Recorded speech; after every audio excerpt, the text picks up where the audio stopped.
problem of the day. This one says, Gregg spent 1/3 of his monthly salary on rent, 1/5 of his salary on food, and if he spent $800 so far, how much is his salary? And we're going to play that as a monthly and yearly, all right? We're going to figure out what he makes a month, because that's what the information basically here is, but then we can figure out, hey, how much does he have in a year also? So again, he spent 1/3 of his monthly salary on rent, 1/3 of that salary on food. If he has spent $800 so far, how much is that salary? All right, so let's check and see how we're going to work this one out. This is one of those things we love, story problems, right? Some of you say we love to hate story problems. But you know, you want to find out where's the practicality of the math. Where does it come? Well, it's from the word problems. It's from the story problems. So today, it's one of our problems, all right? It's our problem of the day. So let's take a look and see what Gregg's story is all about. First of all, we don't know how much money he's making a month. That is basically what we're after here. So remember, when we read through a problem, we've already read through this one twice, but let's mark a few of the things. The 1/3 stands out in mind, and monthly salary.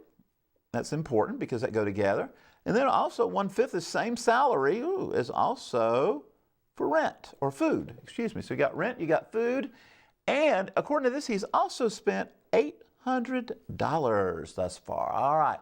So real world stuff going on here, all right? Let's see how we're going to set this up. First of all, as I always say with a word problem, we need to decide what is it we're looking for. And in this case, we're looking for the monthly salary. So we're going to call that N. Don't know what it is, but it's a variable. It represents the answer that we're looking for, all right? And we need to mention what it is, all right? So this is the monthly salary.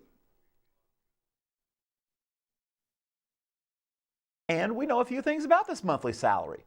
Well, we know what he's done with it. We know he has spent 1/3.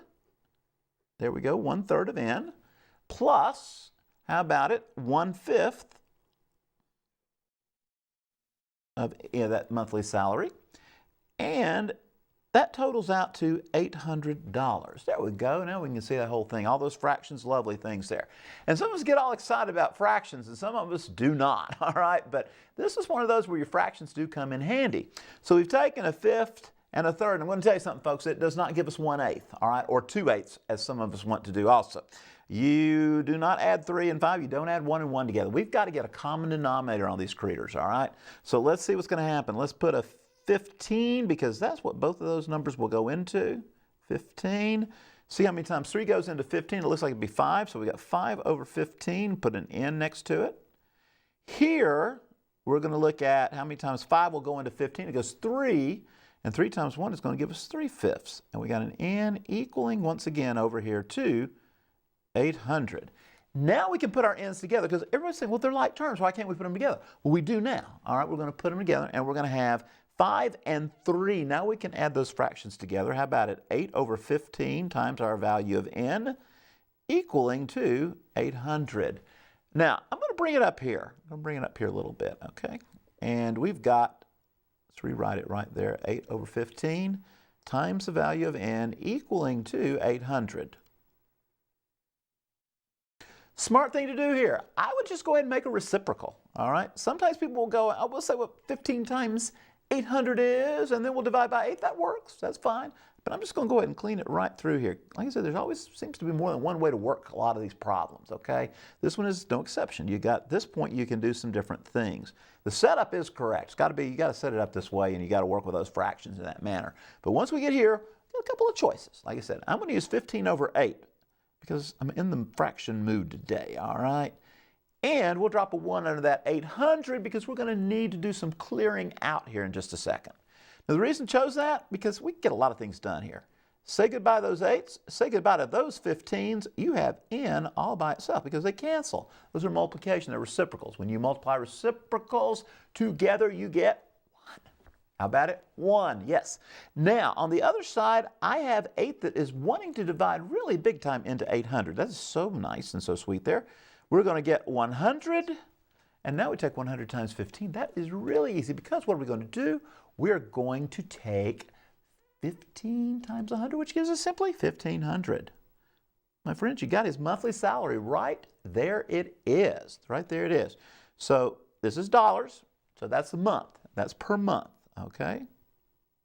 Put a little per month so we remember that.